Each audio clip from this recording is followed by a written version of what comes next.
ela falou, a gente vive em diversas famílias, e eu botei ali 2 imagens de família, certo?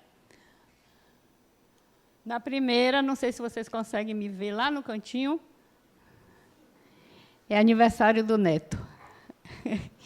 Ali a gente está cantando parabéns para Benjamin. Ele fazia 1 ano aí, hoje ele tem 4. E a segunda imagem, vocês imaginam que é o quê? A Uli. Ela falou, a gente tem diversas famílias, realmente.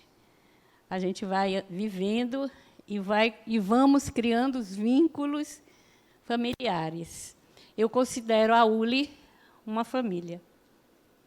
Os laços que nos envolvem são laços bem fortes, bem perenes. Existe um afeto, existe um propósito, mas a gente vai chegar até lá devagarinho, né? Então, vamos ver. Para vocês, alguém se atreveria a dizer o que é família? Definiria? Tentaria definir?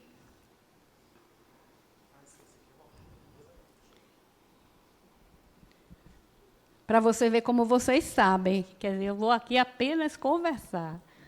Talvez sistematizar um pouco algumas reflexões. Diga.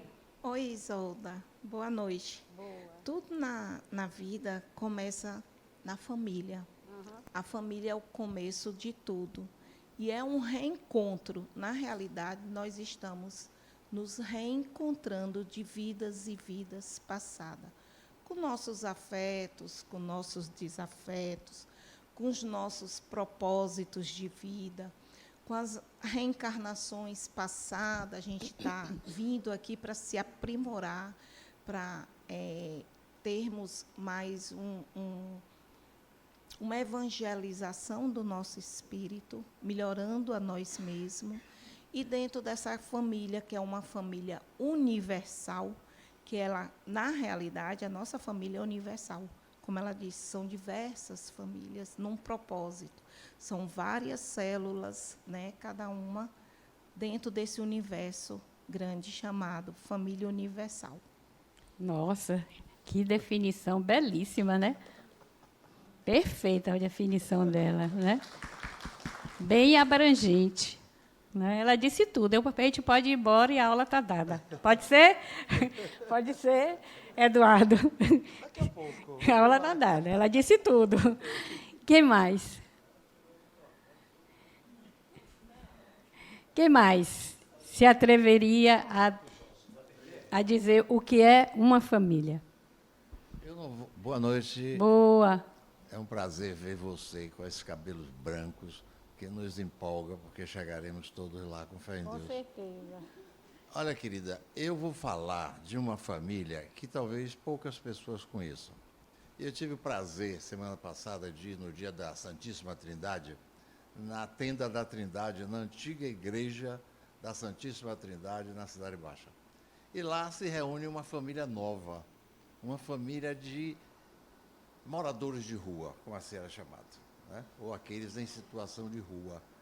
E tem eu chamo de jovem, um arquiteto francês, que é peregrino, que veio andando, e ele consegue reunir lá uma família de peregrinos e peregrinas e eremitérios. Então, essa família, para mim, hoje é uma representação muito importante, porque nós sabemos o que são essas nossas famílias, com pai, mãe, tio, etc. Mas esses que não estão com pai, mãe, tio, etc., eles merecem todo o acolhimento e é uma família.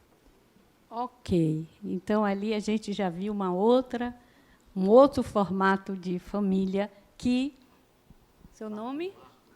Marcos trouxe. Mais alguém? E é um tema muito importante esse, família, né? Eduardo até falou isso, né? Um tema importante, principalmente para nós, espíritas, né?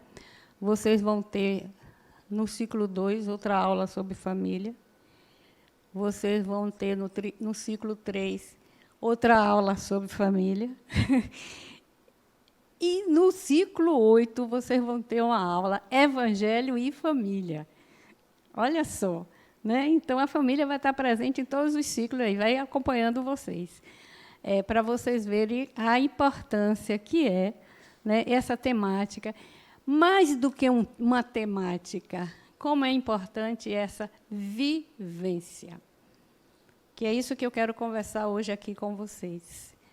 Da gente sair da temática e trazer para a nossa vivência. Como é que eu estou vivenciando as minhas famílias? Botando no plural, né? Como é que isso está acontecendo em mim? É sobre isso que eu queria que a gente conversasse hoje, né? Porque quando a gente conversa sobre o tema, fica fácil. Mas quando a gente se coloca, se traduz nesse tema, às vezes as coisas pegam um pouco, né? Os conflitos aparecem, certo? Mas, família, tudo isso que Marcos e Morgana falou, e muito mais, né? Por isso que eu trago essas duas imagens, né, que são grupos onde eu travo vínculos importantes para mim, né, nesse momento da minha vida. Vínculos que me dão um sentido de vida, que me dão um propósito para a minha vida. Certo? Vamos lá. A família é uma referência, primeiro que a gente vai ter que pensar sobre isso. E uma referência em todos os sentidos. Uma referência no sentido biológico, não é verdade? Porque nós dependemos, inicialmente, nos primeiros anos de vida, nós dependemos totalmente que alguém nos cuide, não é verdade? Por exemplo, os outros animais têm uma certa independência. O ser humano, não. Ele nasce com uma fragilidade enorme. Ele precisa de alguém que cuide dele, que amamente, que limpe, que dê banho, não é verdade? Eu estava assistindo essa semana um documentário sobre o reino animal e tinha uma puma, aquele animal que fica entre o leão e o tigre, né? E a onça, né? Bonita como que ela tem uma ninhada com 3 filhotes. E aí o documentário acompanha durante algum tempo essa família, né? E, então, inicialmente, eles mamam, depois, aos 3 meses, ela sai para caçar e traz o alimento para eles. Repare que precisa ainda também de um cuidado aí, né? Se aproxima um pouco, né, do humano, se aproxima, mas o nosso cuidado é bem maior, né? E somente quando eles fazem 1 ano é que ela os deixa solto e vai embora. Vai cuidar de si, provavelmente vai criar uma outra família. Muito bonito o documentário, né? E como eu estava pensando nessa aula de família, eu assisti o documentário todo, né? Vendo assim como o arquétipo materno já está presente aí nesse momento, no mamífero, né? Como ele já está presente. O arquétipo materno, aquele que cuida, aquele que nutre, né? É a mãe que toma cuidado, né? Já está presente ali. É isso que ela fazia, né? E aparecem várias cenas, por exemplo, de animais que chegam para... e ela tem que defender, né, a ninhada dela, né? É um documentário muito bonito e que mostra também que lá, no reino animal, a gente tem uma família também e que tem aquela que protege, que é muito, né, o que acontece com a gente. Então, no reino, nós, né, nós, humanos, temos também essa referência biológica com a nossa família. Não é isso? Todos aqui foram bebês em um determinado momento, né? Tá muito longe. O meu mesmo, a minha história de bebê está bem longe, né? Mas se eu quiser, eu ainda me lembro dela, né? Então, todos nós fomos bebê, todos nós recebemos esse cuidado. Então, há uma referência biológica. Há uma referência sociológica também. Né? A família é uma referência sociológica para a gente. Né? É uma cédula social. Né? E é também, que é o mais importante, eu acho, eu creio, uma referência psicológica. A família é um núcleo psíquico de aprendizado. Não é? É ali que nós vamos aprender. E aí a gente vai agora trazer para a tela mental as nossas crianças. Né? Lembrem-se, quando vocês eram crianças, né? Papai, mamãe, dizendo sim, pode, não pode, deve, não deve, vai, não vai, dando os limites, ensinando o não, né? Como é difícil, né? Às vezes, aprender o não. Né? Traga um pouco, alguns segundos, para a tela mental de vocês, a criança que vocês foram. Né? E vejam esse núcleo psíquico de aprendizagem. Aprendemos a nos relacionar na família. Né? Esse é mais importante. É aí que nós vamos aprender a conviver com o outro. É na família. Aprendemos a amar na família. Mas também aprendemos a odiar na família. Concorda comigo? Quantas vezes papai disse não e eu fiquei morrendo de raiva, porque eu queria ir para a festa, e ele dizia, não vai. Eu estou falando de verdade, meu pai era bem rigoroso nesse sentido, imagine, há quantos anos atrás. Né? Então, aprendemos a amar, mas também aprendemos a odiar, a ter raiva. Né? Outro dia, meu neto, esse mesmo neto ali, fazendo 1 ano de idade, quando ele era bebezinho, já com os 8 meses, ele demonstrou que tinha raiva. E eu dizia assim, como é que ele sabe o que é raiva, com 8 meses de idade? Mas ele queria algo, e a gente não dava, a mãe não dava, e ele berrou, ele esperneou. Né? Ele dizia, eu quero, né? Com muita raiva.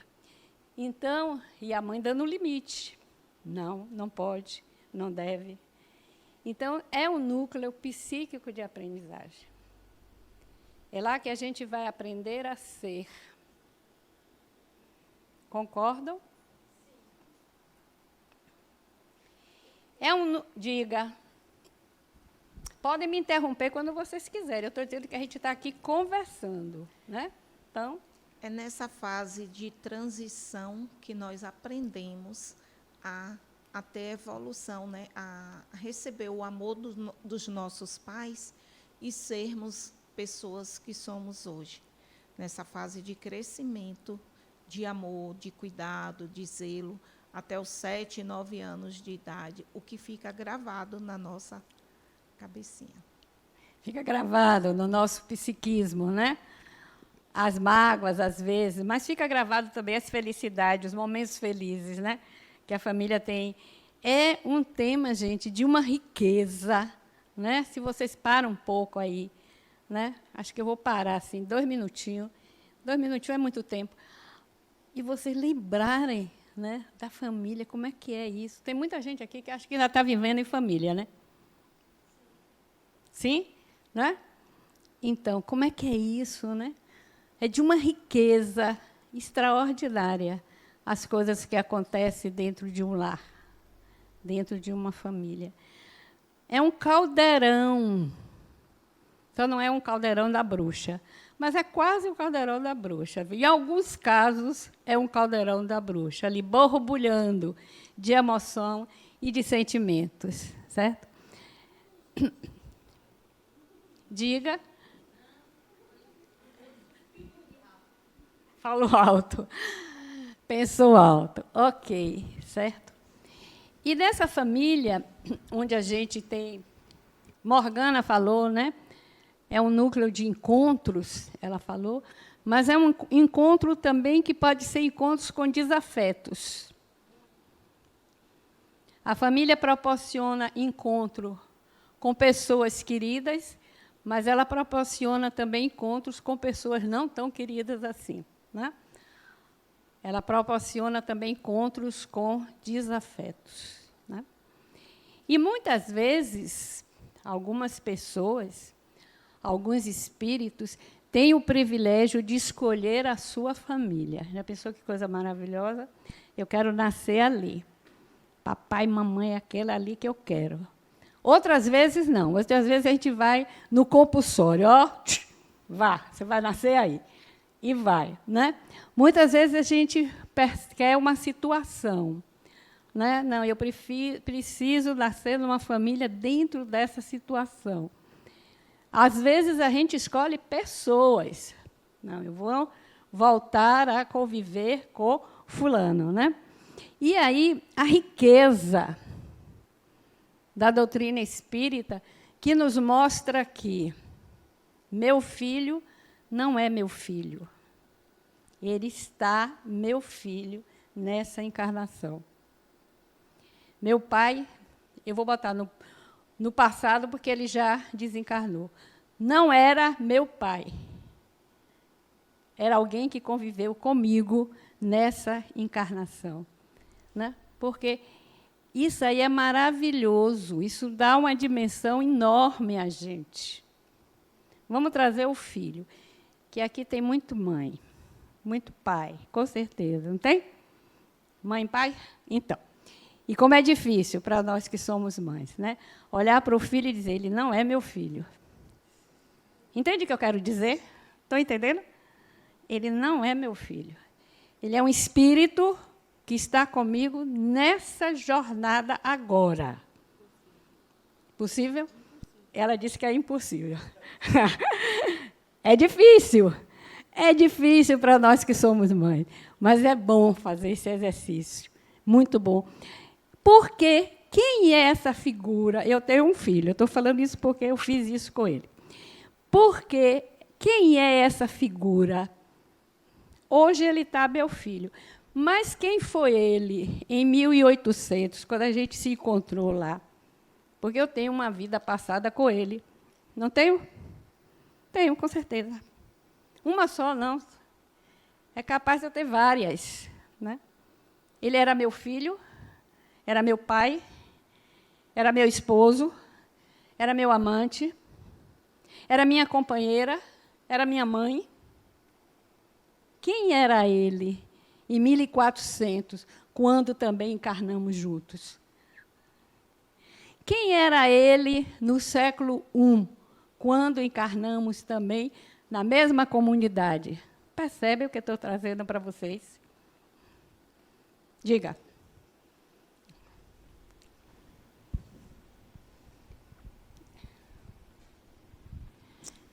No livro de André Luiz, o primeiro livro, como é o nome? Nosso Lar. Pronto, Nosso Lar. Nosso Lar. Mostra muito a mãe dele, né? A intercessão da mãe dele. Aí, desde que eu li esse livro, eu fiquei com essa dúvida. Você falando agora do vínculo, né? E eu tenho um vínculo muito forte com o meu filho. Quem não tem? Você falou aí, eu não consigo Qual é a imaginar mãe ele que sem- não sem tem ser o meu vínculo filho. forte com o filho? Qual é? Levante a mão. Tem alguma aqui? E Diga. aí eu fiquei pensando o seguinte, vivemos essa vida, eu sou a mãe dele, né? Eu vou desencarnar, vou continuar, né, intercedendo ali por ele, um momento ele vai desencarnar e a gente vai ter outra programação encarnatória. E aí eu deixo de ser a mãe dele. E É ele vai ter verdade. outra mãe para cuidar, mas Para ela está sendo difícil, mas vai se preparando, porque isso vai acontecer. Mas aí uma dúvida, né? Agora, o afeto, deixa eu logo lhe tranquilizar. O afeto você leva, viu? É isso, eu possivelmente vou continuar intercedendo por ele, ou ele por Vai mim, continuar em outros momentos, de amando, outra forma. vai continuando amando aquele espírito. Isso você vai continuar amando. O amor a gente leva. Aliás, acho que a única coisa que a gente leva daqui é o amor. Porque o carro que a gente tem fica, a casa que a gente tem fica, esse corpo fica, a roupa que eu uso fica. Entendeu? A gente só leva o que a gente aprendeu. E se você aprendeu a amar, você leva isso com você. Mas ele, no mundo espiritual, não será mais. Não vai me chamar mais de mãe. É difícil, né? Ana Cassiara? Difícil. Poxa, acho que mexi muito, não foi? Hein, Edu? Vou mais leve? O pior é que eu não sei ser mais leve, gente, porque essa é a minha verdade, né? Certo?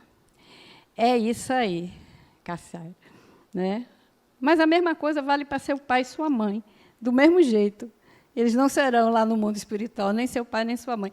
No nosso lar, por exemplo, tem uma situação em que, eu não me lembro mais do nome do personagem, ele tem 2 esposas, né? Ele se encontra com elas lá, quer dizer, esposas que foram de vidas dele, né? De vidas passadas dele, e que hoje são amigas. Então, gente, repare, o vínculo é assim. Então, o vínculo da família, embora ela tenha essa importância fundamental na nossa vida, a família tem uma importância fundamental na nossa vida. É o núcleo psíquico de aprendizagem, né? É aí que nós vamos aprender a ser gente, né? Aí é que a gente vai dar início à nossa essência, né? Mas, apesar dessa importância toda, a família é transitória, é impermanente. Certo? Meu vínculo com o filho é o vínculo transitório. Quando eu falo vínculo, eu estou falando de vínculo mãe-filho. O vínculo afetivo, esse, permanece. Se eu aprendi a amar, eu vou levar isso comigo. Esse amor irá comigo.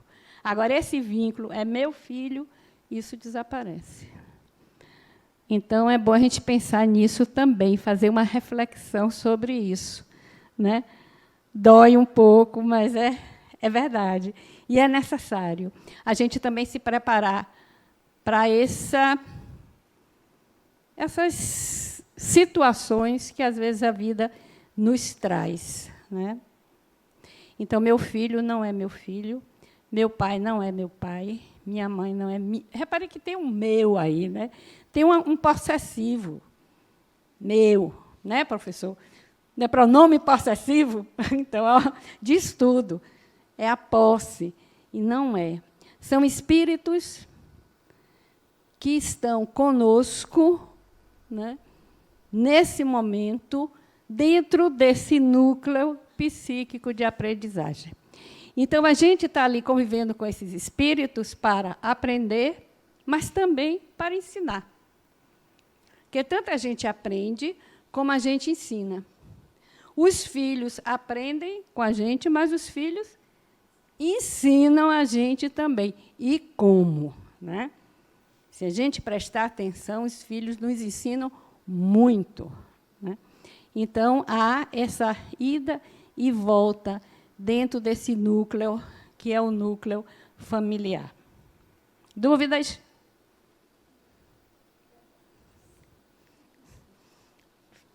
Foi duro reconhecer que os filhos... Eu pego logo os filhos, né? Aí, Geisa disse assim, mas você vai logo no mais difícil. Eu digo, sim, mas tem que pegar logo o mais difícil. Quer dizer assim, o irmão não é irmão, né? Não toca tanto. Agora, dizer, o filho não é o filho, aí pega. Aí pega de... Mas como? O que a Isolda está dizendo? Meu filho não é meu filho? Como é que é isso? Né? E não é. Seu filho é alguém, é um espírito que está ali. Tem um livro muito interessante, que é Nossos Filhos São Espíritos. Muito bom esse livro. Nos leva exatamente a essas reflexões, né, sobre família. Certo? Então, é isso. Então, nesse núcleo psíquico, nesse núcleo de convivência, onde estamos aprendendo a nos relacionar na vida, ele tem vários objetivos e várias finalidades. Né? Uma é essa, a gente crescer junto com pessoas e fazer com que as pessoas também cresçam junto conosco. Eu cresço e eu também levo para que eles cresçam. Aí eu trago essa frase de Adenauer. Entenda a família como a representação do mundo em que você vive, no qual lhe cabe importante papel na condução do destino pessoal e coletivo. Tudo que você vive em família representa sua realidade interior, razão pela qual deve ser tratado como oportunidade de transformação evolutiva para você e para todos os seus familiares. Eu grafei oportunidade de transformação evolutiva. É isso que a família nos favorece. A família nos dá a chance de evoluir, nos dá a chance de nos transformar em pessoas melhores, né? É uma oportunidade. Quando a gente encarna, a gente está tendo uma oportunidade. É a nossa melhor versão, né? Essa é a nossa melhor versão, que estamos aqui agora nesse momento. Então, vamos cuidar dessa oportunidade, né? Vamos cuidar dessa oportunidade que a vida está nos dando. Então, quem é a minha família? O que é que eu estou fazendo nessa família? Por que é que eu vim parar nessa família? Porque, às vezes, eu ouço pessoas me dizerem, até mesmo nessa aula, ah, mas eu estou na família errada. Gente, isso não existe. Você está na família onde você deveria estar. Cabe procurar ver por que é que você está naquela família, o para que você está naquela família. O que é que você veio aprender com ela e o que é que você veio ensinar nessa família. Certo?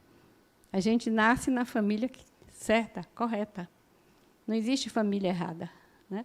A gente precisa só ficar atento para descobrir qual é o meu papel nessa família aqui, né?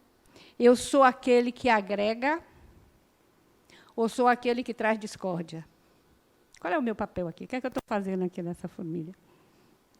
Não? Certo? Estou acolhendo ou estou desestruturando? Eu não estou falando o papel de mãe, pai, filho, não.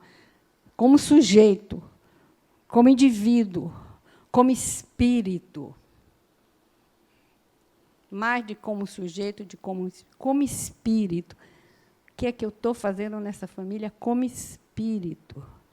Espírito que já sabemos, porque se estamos aqui na ULI, sabemos disso, que somos imortais. E que essa família é uma a mais, porque eu já tive várias e terei ainda outras. Então, qual é o meu papel nessa família aqui, dessa atualidade? Desse momento meu. Certo? Essa é uma outra reflexão que a gente vai fazer mais de perto. Essa eu vou voltar. Essa reflexão, a gente vai fazer um exercício sobre ela. Se importam de fazer exercício comigo? Ok, vamos lá. Qual é o objetivo da aula? Agora que eu cheguei na aula. Já tem mais de meia hora. Agora que eu cheguei na aula. O objetivo da aula é percepção do papel da família no desenvolvimento da sociedade e de nossa responsabilidade pessoal dentro do grupo familiar. Eu estava mais conversando com vocês sobre esse segundo tópico aí, nossa responsabilidade pessoal dentro do grupo familiar. A gente conversou mais sobre isso. Mas a aula, repare que a aula, o objetivo da aula é mais abrangente, né? Ele traz a percepção do papel de família no desenvolvimento da sociedade. Então, a gente vai pegar aí um pouco do histórico familiar. Deixa eu pegar aqui um pouquinho de água para mim.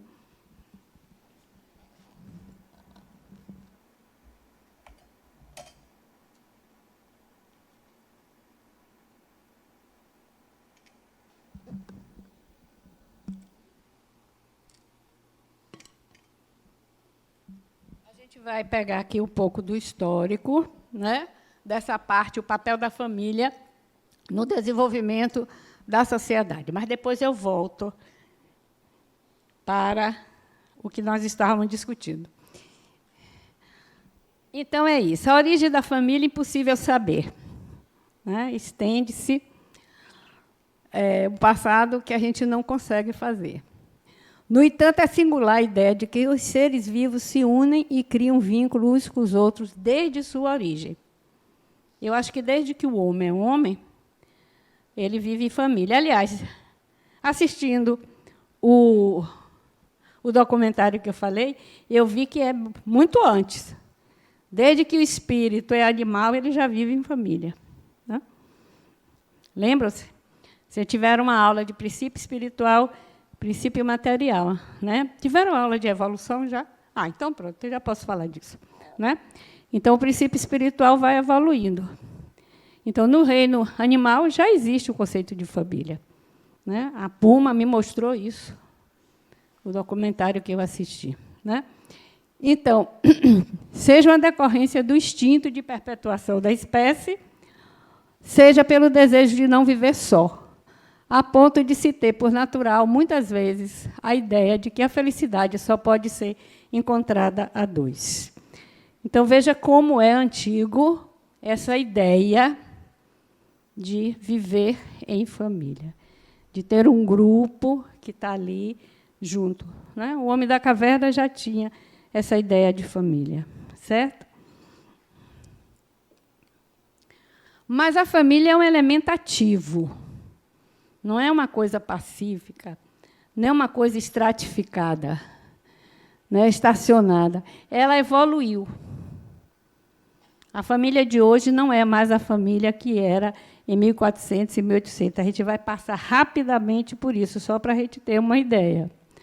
Né? Diversos foram os modelos familiares existentes ao longo da história, cada qual com seus ditames, diretrizes, costumes e práticas.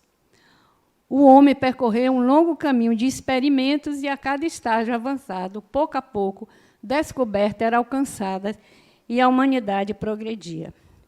Eu lembro assim para vocês, por exemplo, o casamento. Né? Até século XVIII, XIX, os casamentos na camada social mais elevada, né? Os reis, por exemplo, eram casamentos arranjados. Não é isso? Ah, fulano vai casar com ciclano, e aí o objetivo era o quê? Unir poder, dizimar guerras. Não, estamos em guerra com não sei que país, então vamos casar, porque aí. Né? Então, os casamentos eram uma combinação econômica e social. Né? Hoje, isso já mudou bastante, embora ainda tenha casamentos arranjados em algumas sociedades, né? Mas a gente já evoluiu. Então, a família vem evoluindo. Né? Durante muitas coisas que eram costumes, hoje não são mais. O papel da mulher, por exemplo. O papel da mulher mudou muito, né? Dentro da família. Certo?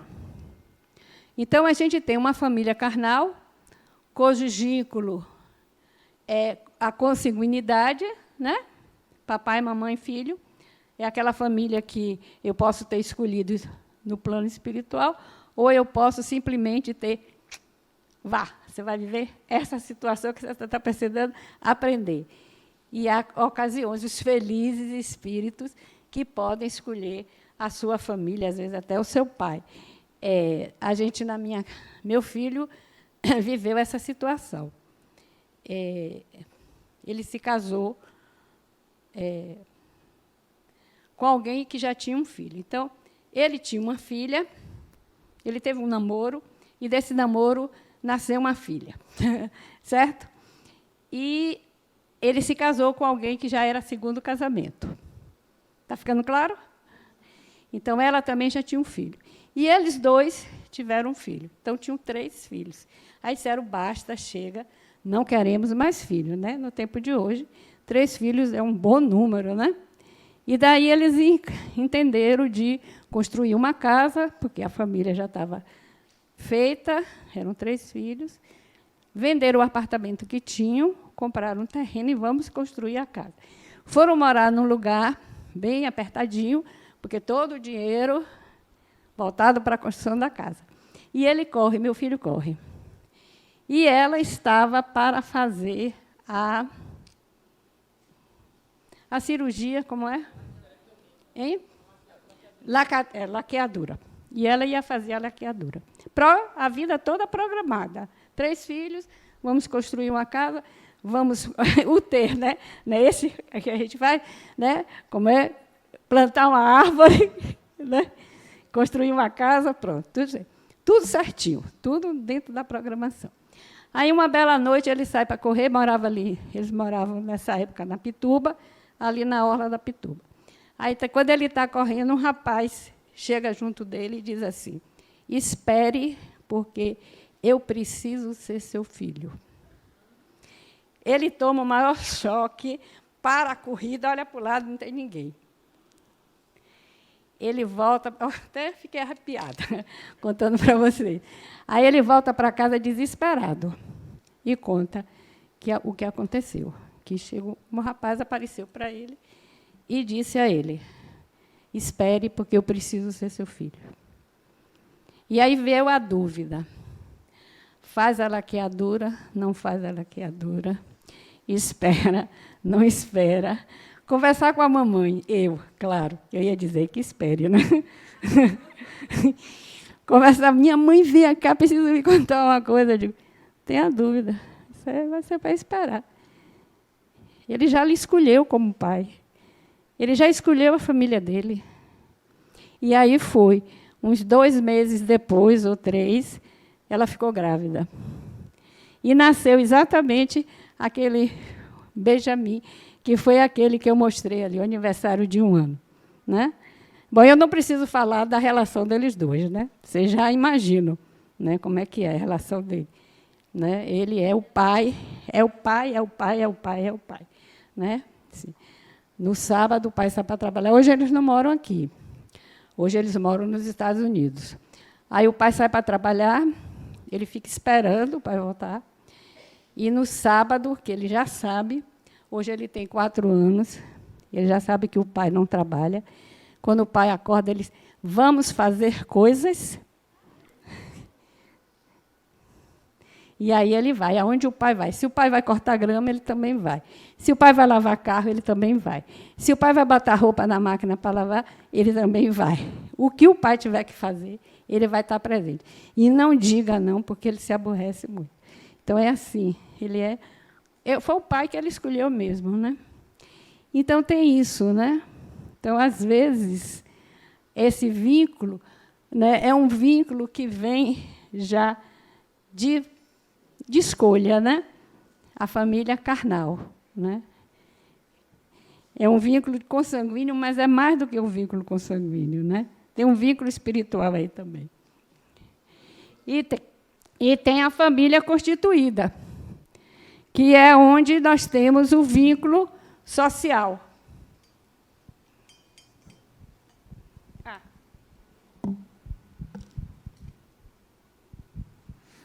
Dona Isolda, esse caso que a senhora está relatando do seu neto, né, ele não tem um pouco a ver sobre o que a nossa colega aqui comentou com a senhora, sobre a questão do vínculo, né, de mãe e filho, de mãe e pai, no caso, que existe um vínculo, né, muito forte, e esse vínculo ele pode perdurar além da vida carnal.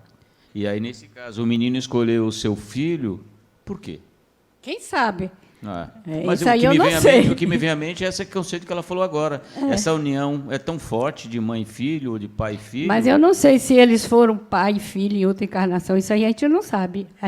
O fato que a gente sabe é que ele apareceu, né, no momento em que ele pensava que estava fechando a questão família dele, né, 3 filhos, bom tamanho, a vida programada, vou construir uma casa e tal. Né? E aparece esse jovem que diz a ele, eu preciso ser seu filho. Agora, se era porque já foi filho dele em outra encarnação, não sei. Se era porque era um desafeto dele em outra encarnação e que precisava nessa conviver com ele, também não sabemos. Sabemos que há uma relação muito próxima entre eles dois. E forte. E forte. Aí isso fica bem claro. Às vezes, até tem que ter muito cuidado por causa do outro filho, né? Que tem Bernardo, que tem 8 anos. E é preciso ter muito cuidado para não gerar ciúmes em Bernardo, entendeu? Porque o Benjamin é realmente muito grudado, digamos assim, certo? Agora, a razão, a explicação, a gente não tem. Ele não disse. Também não precisa, né? Isso aí não precisa. Bom, e a gente tem a outra família, que é a família constituída, cujo vínculo é o vínculo social. Dessa família que a gente está conversando. Diga. Boa noite, Isolda. Fazer uma pergunta bem racional aqui, né, sem emoção. A parte de entender por que os desafetos encarnam com a gente, para mim é bem claro o fato da gente ter que resolver coisas não resolvidas no passado. Mas a pergunta mais racional possível, me perdoe por ser tão racional assim, mas não seria melhor eu procurar outros afetos ao invés de ter que voltar com os mesmos do passado? Não aceleraria minha evolução buscar outras pessoas para ter afeto? Quando você fala você quer dizer seu espírito, é isso? Mas se você não aprendeu, você não vai precisar aprender. A gente está aqui para quê? A gente encarna para quê?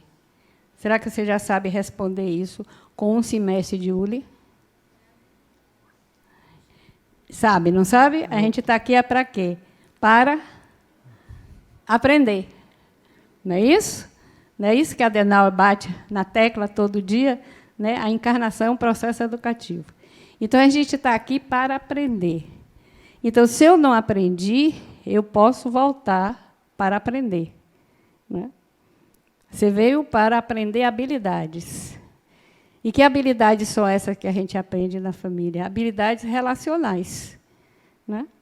É a habilidade de como você lidar com o outro, e muitas vezes com o outro que é diferente de mim. Certo? Na família a gente vive muito isso. Tem um outro que é bem parecido comigo, que é fácil, mais fácil de eu viver com ele, mas tem um outro que é bem diferente de mim. Concordam comigo?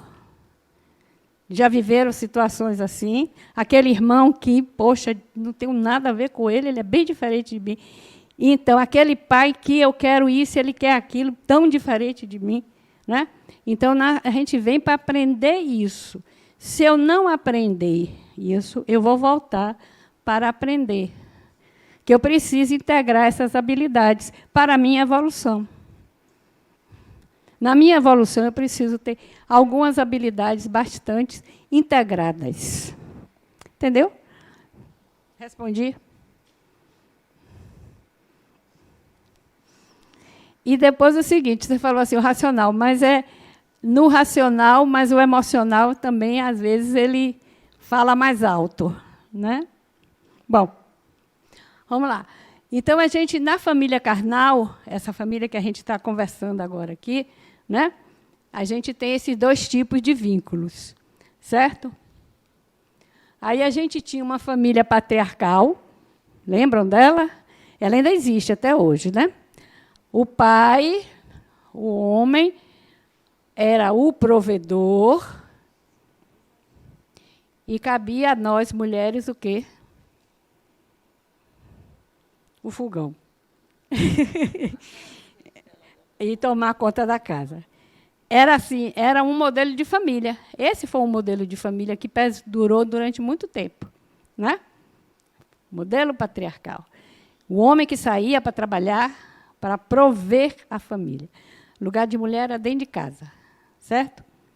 Ainda existem famílias assim, mas, pelo menos, nós mulheres, estamos quebrando, né?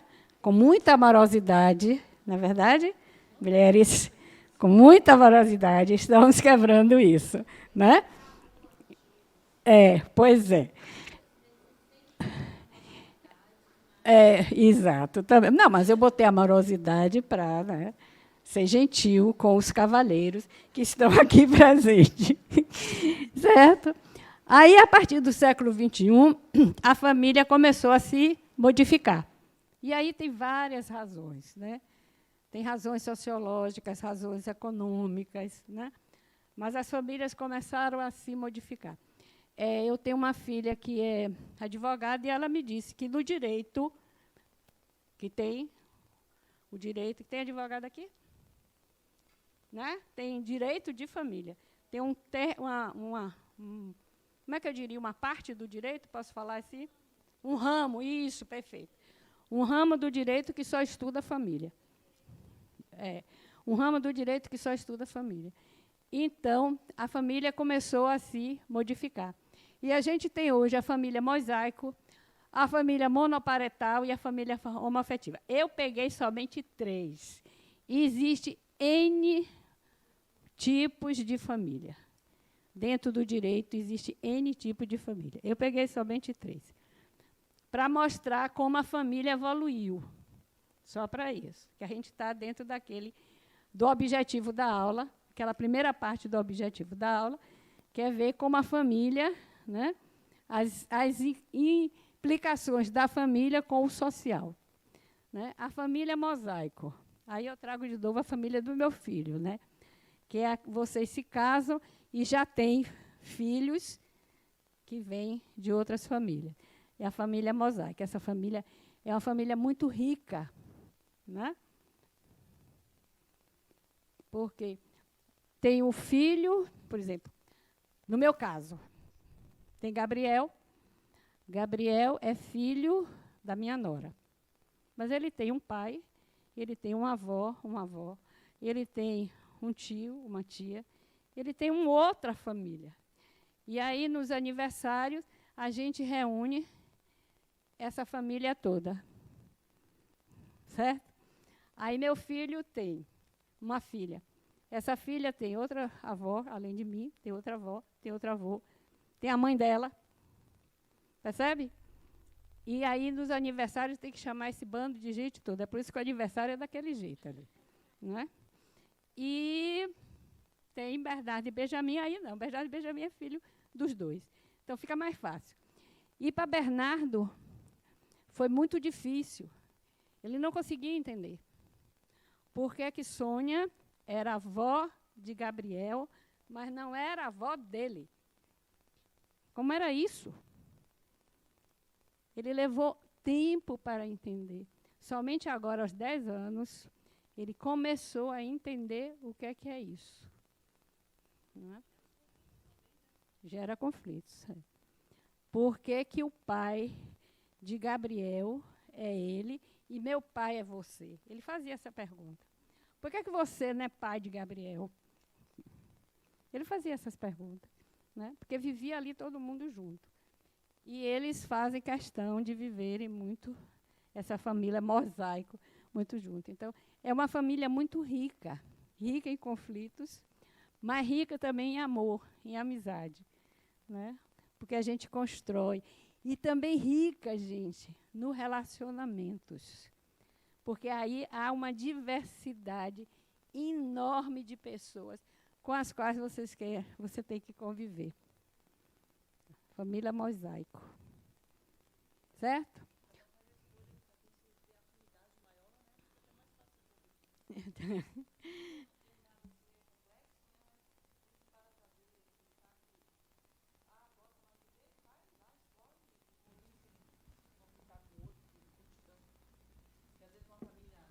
Digamos, entre aspas, normal, tem mais conflito do que uma família mosaico.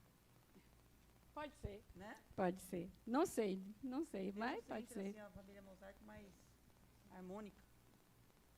Bom, essa que eu convivo, ela é bem harmônica. Eu já bem vi outras harmônica. famílias assim e percebi Bem harmônica. isso. Eu não sei se é porque o fato de ser pessoas tão diversas e que a gente tem que conviver e tem que gostar e a coisa da afetividade, e a gente aí começa a tirar, né, a abrir mais o coração, né? O coração fica relaxado para caber mais gente, né? Aí relaxa o coração para caber mais gente e aí dá isso. Aí temos a família monoparental, que é a família que tem ou um pai ou uma mãe, enfim, um único que mantenedor da família. Essa família é muito presente no Brasil, nas classes menos favorecidas, as mães, né, solteiras ou mesmo mães que criam seus filhos sozinhos. Isso a gente tem muito no Brasil. Essa é uma realidade nossa, essa família monoparental, né? E a família homoafetiva, que é bem moderna, né? Então, veja que aquela família patriarcal que eu mostrei inicialmente, ela está se diluindo. Nós, espíritos, estamos construindo novas formas de convivência familiar. Concordam comigo?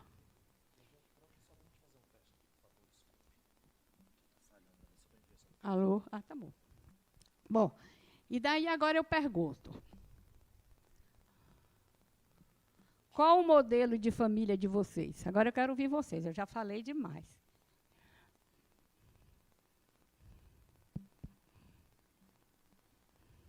Você vive numa família patriarcal, numa família mosaico, numa família monoparental, numa família homoafetiva ou numa outra família que eu nem falei ainda. Porque existe outros tipos de família. A tradicional, pronto. A sua é a família tradicional. Como é essa família tradicional?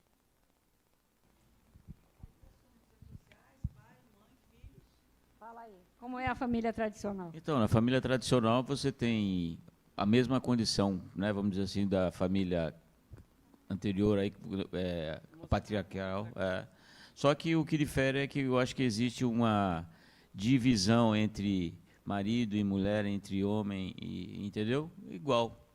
Então, o mantenedor não é só o masculino, né? Pode inverter os papéis em qualquer momento. Exato. A mulher tem um papel também de mantenedora. É, exatamente. Essa família é bem tradicional e é bem encontrada hoje, né? Se divide os papéis. O que mais? Alguém aqui que tem família mosaico?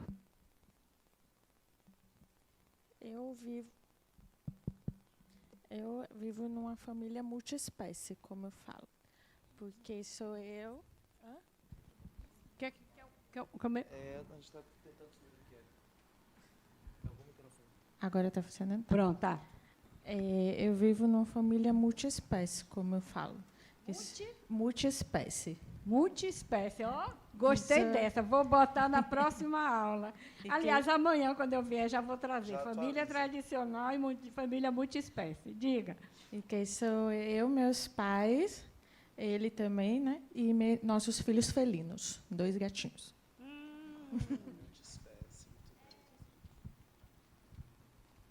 Você trouxe para a família os seus pets. Isso, perfeito. Por falar em família multiespécie, Multiespécie. recentemente o STF reconheceu esse tipo de família multiespécie, porque os animais antes eram conhecidos como coisas. Agora os animais são seres sencientes, porque percebem que os animais são dotados de sensações, de sentimentos. Então, a STF agora reconheceu o conceito de família multiespécie. Então, de fato, sua família é multiespécie. Vou botar, vou acrescentar. A quarta, família multiespécie. Juro, o Vou STF colocar. reconheceu isso. Então, Oi, boa noite. Eu sou veterinária e essa realidade aí de pet, as pessoas estão tratando muito, né, os animais como realmente um ente querido da família, como filho mesmo.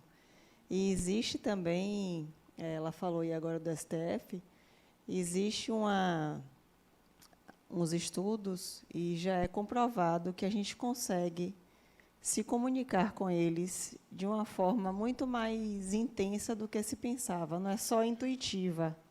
Eles falam realmente. Quando você certeza. consegue se conectar, eles conseguem conversar. E a É. gente consegue entender o que eles estão falando.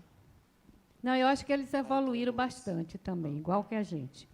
Nós evoluímos e os pets também evoluíram, né? Oi, Isolda. Porque é incrível. Diga. O modelo da minha família é um pouquinho de cada dessa que foi dita e com muito mais. Porque minha família, eu tenho 12 irmãos. Então, um irmão não se casou, adotou gatos. Tem 3 gatos. Multiespécie. Então, multiespécie. Minha outra irmã se casou, é mãe solteira.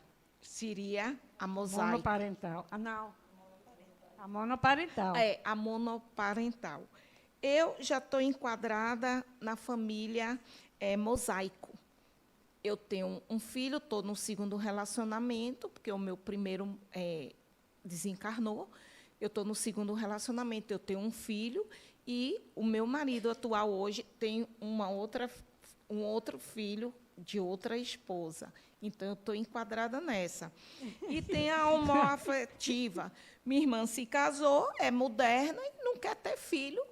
Não quer ter filho, só vive ela e o marido viajando. Então, na minha família tem um pouquinho de cada dessa e outros também. Ainda bem que você pode conhecer diversas famílias, né? Porque, na realidade, eu já estou na 5ª geração. Eu tive a felicidade de conhecer meus avós, meus pais, minha 3ª geração, que é a gente, o quarto de 25 sobrinhos, e hoje eu estou com 3 sobrinhos netos. Então, eu estou na 5ª geração. Ok. O que mais? Mais alguém gostaria de falar? Qual o modelo da sua família? Esse modelo lhe traz alguma implicação? Família multiespécie? Não, tranquilo, né? Família tradicional. Sem problema. E você tem uma família idealizada? A sua? A dela é maravilhosa. Está tudo certo. Certo, gente? É isso aí. Então, a depender da família em que a gente vive, né, a gente vai criando construindo as nossas habilidades. Porque habilidades a gente constrói como? Vivendo, experimentando. Somente através de experiências a gente integra habilidades. E para que é necessárias as habilidades? Ciclo básico. Por que as habilidades são necessárias? Para a evolução, exato. Para que possamos evoluir, para que possamos crescer, voltar na próxima encarnação uma versão um pouco melhor. Diga. Bom, eu não havia falado do meu modelo de família. O meu modelo de família agora sou eu e minha mãe. Porque recentemente meu pai desencarnou. Mas assim, ainda tenho meus avós, minha avó e meu avô, que tem 8 filhos. Bom, e um deles é minha mãe. E tenho meus primos e minhas primas. É a família grande, né? Isso. E os meus primos sobrinhos. E agora eu trago uma definição de família de Adenauer, tirada do livro dele, Evangelho e Família. Deixa eu ler e você passa para ele. Família é um campo de processos de aprendizagem. Aquilo que a gente falou inicialmente. Onde os sentimentos são devidamente experimentados e o resultante da experiência relacional analisado e internalizado. Vão pensando aí nessa definição. Diga, Marcos. Marcos. Joga areia. Diga, joga areia. É bom. Ô, Isolda, a relação nossa com o animal, nessa família que ela trouxe aqui, essa denominação de multiespécie, é muito interessante. Primeiramente, eu vou falar do meu gato, né? Eu tenho minha mulher em casa e um filho e um gato. Hoje mesmo eu fui comprar a ração dele na loja. Eu disse, quando eu chegar no carro com o saco da ração, ele já sabe que eu estou trazendo a ração. ele vai direto para a despensa atrás da ração. A relação dele comigo é um negócio assim incrível. Porém, eu tenho um outro amigo que mora no Canadá e vem de lá para cá com o gato dele. Quando ele foi voltar, ele tinha trazido apenas a vacina, ou melhor dizendo, a licença da vigilância sanitária de lá para cá. E não tinha daqui para lá. Sabe o que é que a comissária disse para ele? Deixa o gato aí. Quase que ele bate nela. A senhora quer que eu deixe minha família aqui e vá embora sozinho? Então, é uma relação muito forte que as pessoas têm com os animais. E, às vezes, supera a relação de um irmão com outro irmão, de um pai com outro filho. E aí eu estou trazendo isso para o Sareia, porque eu queria saber sobre essa coisa da encarnação. Já disse que não se encarna em animal, não é? E aí eu não sei. Não, ele já está querendo encarnar em animal, olha só. Aí ele já está querendo evoluir. Planejando. Não, não planeje isso, não. Ele está querendo ser pet de alguém. Vida boa, ela disse que é vida boa. Não, é o seguinte, realmente a gente não evolui, né? A gente está sempre evoluindo. Então, nós já passamos pelo reino animal. Agora estamos no reino hominídeo, né? Então, agora estamos no reino humano, né? E vamos aí evoluir, não sei para onde. Mas essa relação dos animais é porque, assim como nós estamos evoluindo, porque às vezes a gente diz, não, o homem é o mesmo. Não, não é. Se a gente olha, nós evoluímos bastante, né? A humanidade evoluiu bastante, né? Se a gente olha com esse olhar de espírito imortal, a gente vê o quanto nós evoluímos.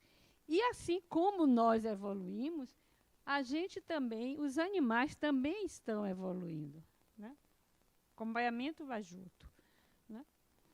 Então, a gente ajuda que o animal também evolua, entendeu? Exato. Com os animais. Assim, eu recentemente, ano passado, né, eu comprei um cachorrinho que minha filha queria muito. Desde os 2 anos de idade, ela pediu cachorro. E eu tive um cachorro com 9 anos. E ele faleceu aos 9. Então, eu estava com 19 anos. E a gente resistiu demais em dar o cachorro, porque eu sabia, ela tem 7 anos hoje, uma criança de 7 anos não vai cuidar do cachorro, não vai fazer tudo que tem que ser feito para os cuidados que o cachorro demanda. E eu fiquei apaixonada pelo cachorro. E ela me trouxe, a cadelinha, ela me trouxe experiências de dar uma desacelerada em relação ao trabalho. O momento que eu vou passear com ela é terapêutico. Então, ela me trouxe experiências que me ajudam muito em relação à ansiedade, a desacelerar, e também com meus filhos, até ter responsabilidade. Então, eu acho que o animal ele está trazendo uma diversidade de experiências que ajuda a gente a evoluir também. O espírito evoluir. Com certeza, com certeza. Bom, vamos lá, vamos parar um pouco nessa definição de Adenauer para a família. Né? Muito disso aí a gente já conversou. Né? É um campo de processo de aprendizagem, isso aí a gente já conversou. Né? Aprendemos a amar e aprendemos a odiar também. Aprendemos a nos relacionar. Aprendemos a ser quem somos. Né? A nossa essência está sendo construída aí, nesse momento. Né? E como a importância... Aí a gente vai pensando na nossa tela mental o quanto é importante a família para a construção de todos nós. E o que é que nós estamos construindo também.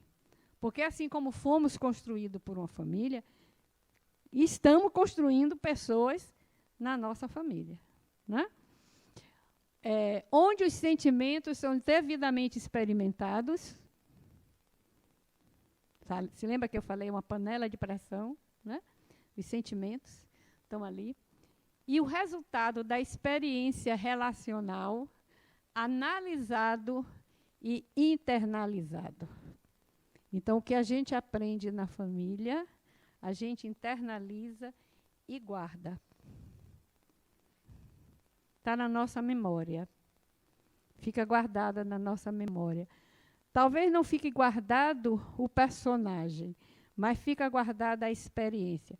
O que eu falei de amor para Ana Cassiara. Então, se ela aprendeu de fato a amar, ela leva com ela. Essa é uma habilidade que ninguém vai tirar dela, né? E aonde ela encontrar aquele ser, eles vão se reconectar, certo? Uma habilidade, no caso. Mas, às vezes, não é a pessoa, às vezes é a situação. A situação vivida naquele contexto daquela família, certo? Aprendi nessa família o quê? A ter paciência. É uma habilidade. Ser paciente é uma habilidade, né? Tem pessoas que, por qualquer coisa, estão chutando o balde. Não contam nem até 10, de jeito nenhum. Não conta nenhum. Já chutou o balde, né? Então, eu aprendi naquela família o quê? A ter paciência. Eu aprendi nessa família o quê? A viver com o diferente, com aquele que é diverso de mim.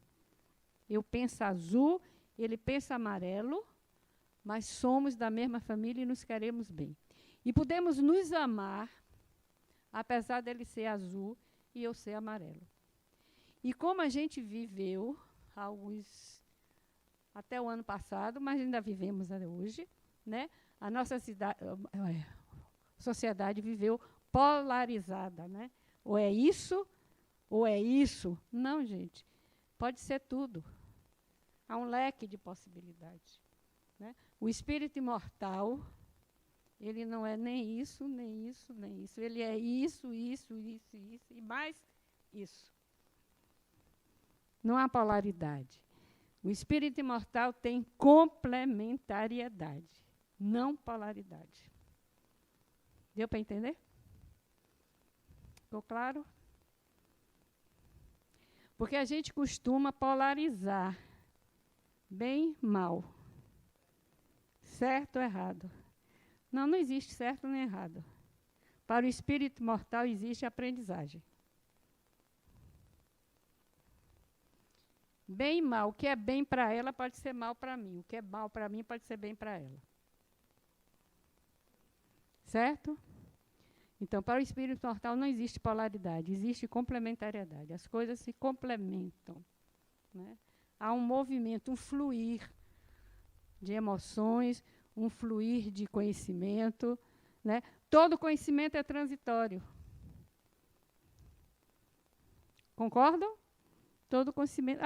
A ciência se faz em cima disso, dessa premissa, de que todo conhecimento é transitório.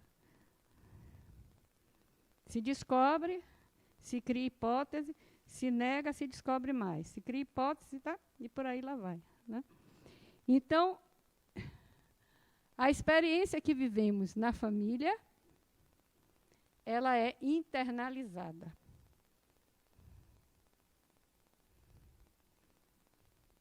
Então, vamos internalizar as experiências boas também.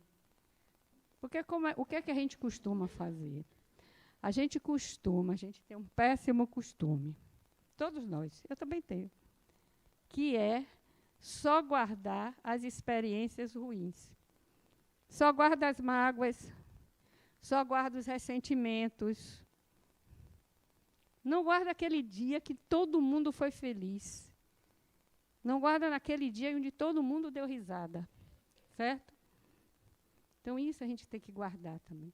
A gente tem que trazer as memórias dos momentos felizes, mais do que dos momentos tristes. E na família, a gente convive com esses dois polos, certo?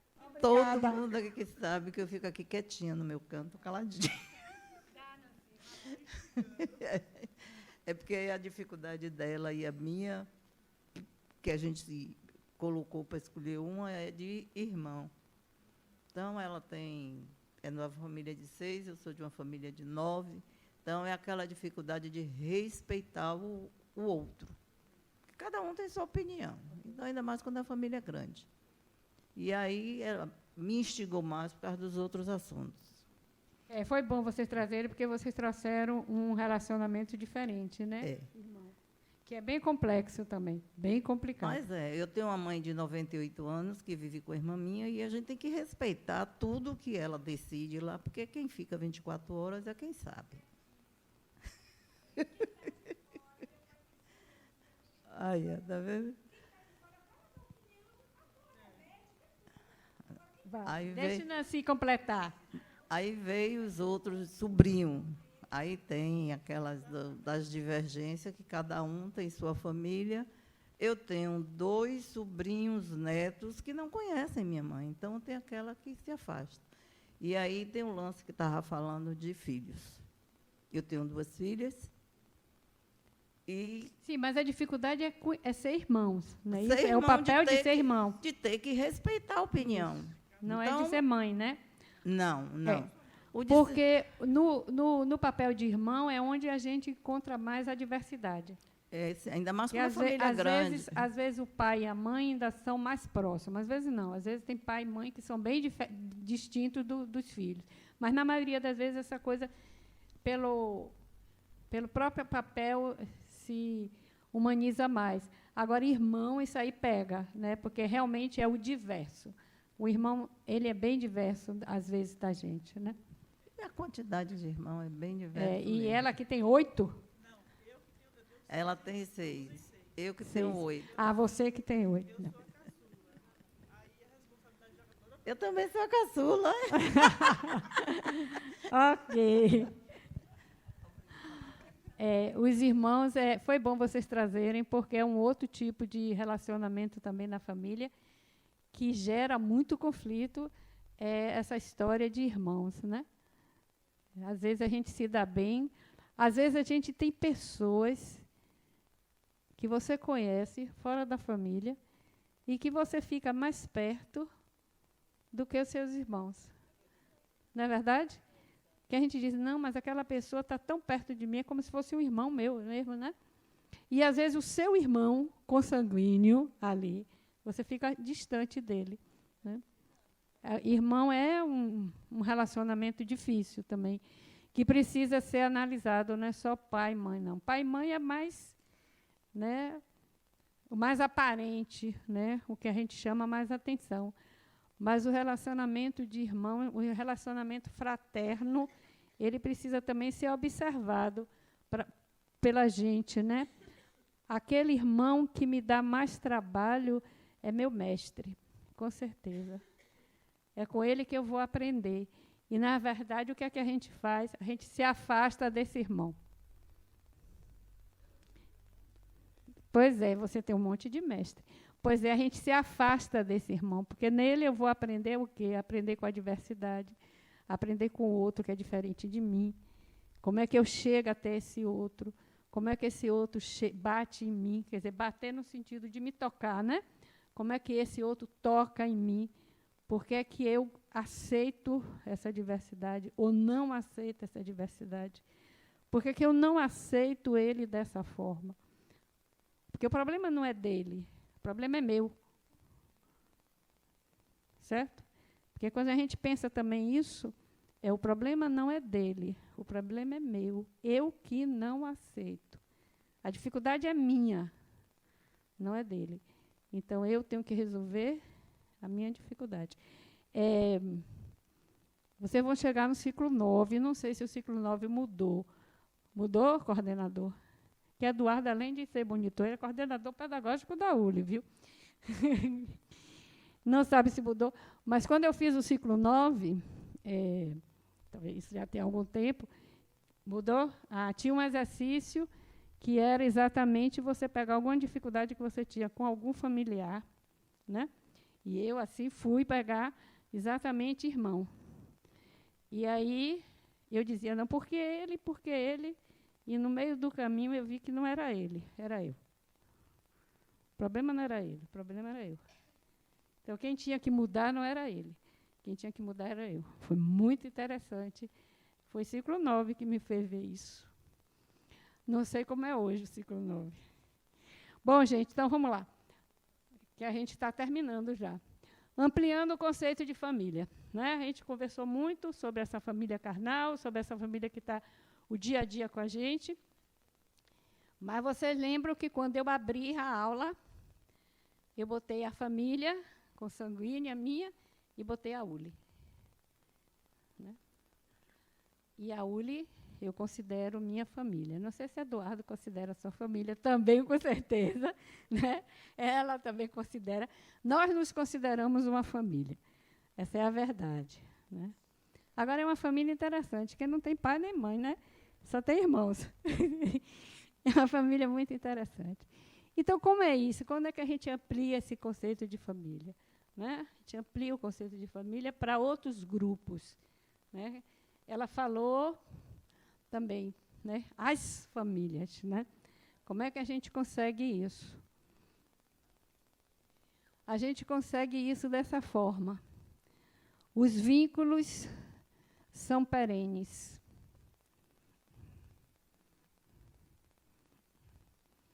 É a gente tentar fazer um vínculo perene, que eu falei para você, do amor. Né? O afeto, a amorosidade. Aí você constrói um vínculo perene. Não é um vínculo transitório, não é um vínculo impermanente. Buscar construir isso. Seja no grupo onde você estiver. Seja em que família você estiver. Seja com seus irmãos. Tarefa difícil, né? Seja com os irmãos. Buscar a construção de vínculos perenes. O que são vínculos perenes? São vínculos que vão estar assentados numa afetividade verdadeira, vão estar assentados numa cooperação, vão estar assentados em valores ou objetivos para o sentido da vida. O que é valor para mim é valor para a Uli, e o valor da Uli é meu valor também. Quando a Uli coloca que o objetivo dela é ampliar a consciência de sermos espíritos mortais, eu concordo plenamente com a Uli. Isso é meu valor também. Certo? Então, esses são vínculos perenes. Se a gente tem a mesma afinidade de pensar, a mesma afinidade de querer, a mesma afinidade de propósito, para que é que eu estou aqui? Né? Então, são vínculos perenes, que a gente busca construir esses vínculos. Certo? Relacionamento construído em vidas passadas, é claro. Né? Não é um relacionamento que você vai construir só nessa encarnação. Aí você vai nessa encarnação, começa a construir, aí você desencarna, e aí vai se encontrar em outra situação, continua buscando construir esse tipo de vínculo, reencarna aqui, vai encontrar pessoas com o mesmo objetivo, e essa construção vai ficando cada vez mais sólida, cada vez mais presente em sua vida. E aí a gente vai começando a lembrar. Ah, aquela pessoa ali, ó, eu já conhecia ela. Tem gente aqui na Uli, não sei se acontece com você, com ela, mas acontece comigo, que a gente tem certeza que já vivemos em outras situações iguais, parecidas. Com certeza. A Denal até coloca isso. Então, se você ampliar o conceito de família, é essa busca que a gente tem que ter. Isso não quer dizer que aquela família que a gente estava conversando sobre ela, nesse instante, não seja importante. Essa família carnal que eu estou aqui convivendo com ela é importantíssima. Mas eu tenho que buscar construir nessa família um vínculo mais perene, um vínculo afetivo mais verdadeiro. Um vínculo que seja espírito a espírito. Não um vínculo personagem versus personagem. mas um vínculo espiritual. Certo? Dúvidas?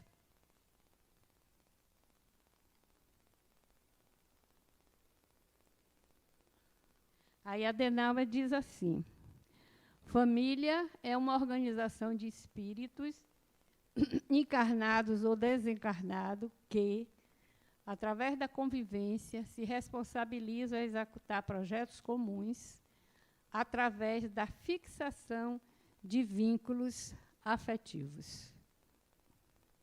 Repare que mudou, ele ampliou. Lembra a primeira definição que eu coloquei de Adenauer? Essa é uma definição mais abrangente. Repare que ele fala aí uma organização de espíritos encarnados ou desencarnados.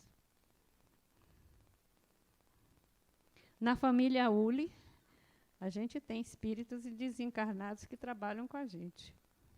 Vocês sabem disso, não é? Talvez ainda não saibam bem, mas a partir do ciclo 2 vocês vão saber bem isso, né? Tem grupos de espíritos que estão permanentemente aqui conosco. O ciclo 8 tem um grupo de espíritos, eu sou coordenadora do ciclo 8. O ciclo 8 tem um grupo de espíritos que quarta-feira eles estão aqui. Sábado eles também estão aqui conosco. Então, certo? Ciclo 2 também. Ciclo 3 também. Eu não conheço o grupo do ciclo 2. Conheço do ciclo 8 porque é o grupo onde eu trabalho, né? Mas nós temos os nossos espíritos que estão conosco, os desencarnados. Né? Porque espíritos estão todos, né? Mas espíritos desencarnados que estão conosco, presentes. Inclusive, outro dia nós fizemos uma mediúnica no ciclo 8, e uma aluna, ela disse assim: Isolda, que interessante. Ela falou para mim e falou para todos os colegas, que ela via como se fosse uma arquibancada. E eles estavam sentados nessa arquibancada. Alguns como os alunos, outros como ajudando a gente. Certo? Então, é isso. São espíritos encarnados ou desencarnados que, através da convivência, se responsabiliza a executar projetos comuns. Mesmo objetivo, o mesmo ideal, né? O mesmo propósito na vida. Contribuir para a construção de uma sociedade mais humana, uma sociedade mais harmônica, né? Isso que a gente busca. Alguém falou família universal. Não me lembro quem foi, logo no início da aula. Morgana, exato. Então, seria isso, né? A busca pela construção dessa família universal. Aí a gente tem um vínculo perene. Através da fixação de vínculos afetivos, né? Claro. Sem o afeto, sem o amor, sem a presença... Aliás, né? É o que diz aí fora, o amor é a força propulsora do universo. Quando a gente entra na ULA, a gente não vê... Ah, está aqui, ó. Está aqui, ó. É mesmo, eu nem tinha visto que estava aqui, eu sei que estava lá fora. Isso aqui, né? Porque sem isso aqui, não adianta nada. A gente não consegue nada. Dúvidas? Alguma colocação de vocês? Aí a gente ampliou o conceito de família. Saímos da ideia de papai, mamãe, filha, né?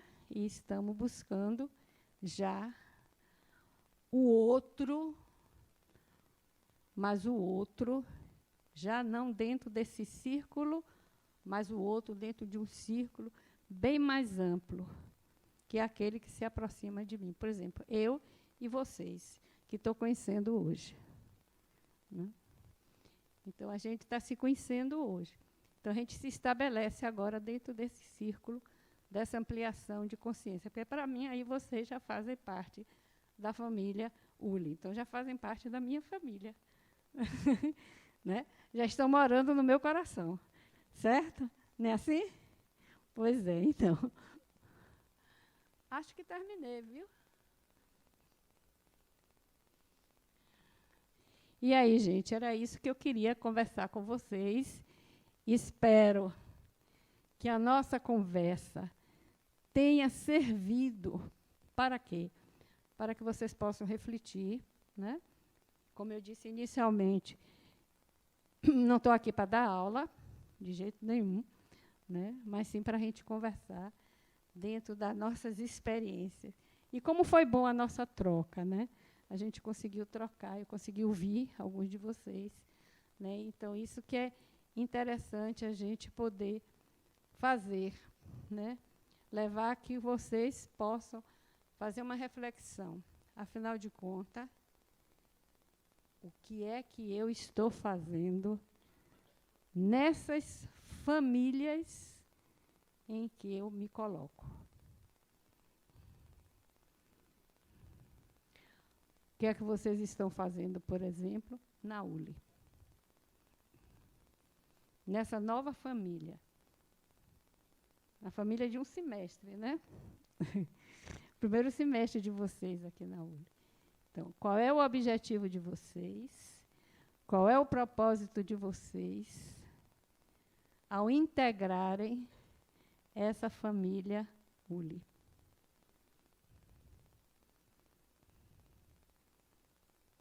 Para que vocês estão aqui? Né? E aí cada um tem o seu para quê. Cada um tem o seu propósito. Certo, ótimo. Mas a gente não pode unir esses propósitos, esses paraquês, para fazer um paraquê grande, maior, né? Em prol de todos nós.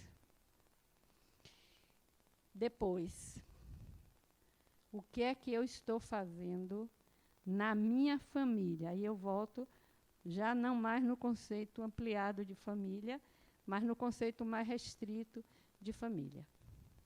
Né? Como é que eu estou exercendo o meu papel de pai? Como é que eu estou exercendo o meu papel de filha, de irmão, de mãe? Como é isso no meu dia a dia? Até que ponto eu me envolvo com isso?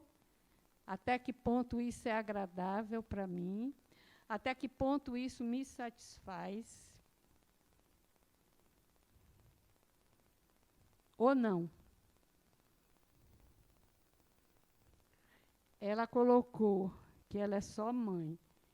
Então, agora ela vai ter que se descobrir a outra pessoa que ela é, porque nós somos várias pessoas, né? Nós não somos uma só pessoa. Né? Isso é outra coisa, outra verdade nossa, né? Nós somos vários em um só, né? Então, se eu não sou mãe, ou se eu não sou pai, se eu não sou filho, eu sou mais o quê? Né? Sou um profissional, eu sou um amigo, eu sou um companheiro. Né? Aí você vai procurando os seus diversos personagens, as suas diversas personas, né, que você tem. E qual é que eu estou fazendo? E, por último, que eu acho que é a pergunta maior que abrange tudo isso. O que é que eu estou fazendo aqui, nesse planetinha azul?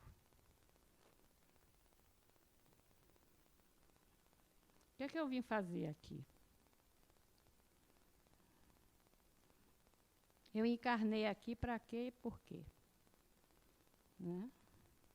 Então, são essas reflexões que a gente temos que alimentar para que a gente possa viver como espírito imortal. É difícil, às vezes sim, principalmente nessa sociedade onde nós estamos, né?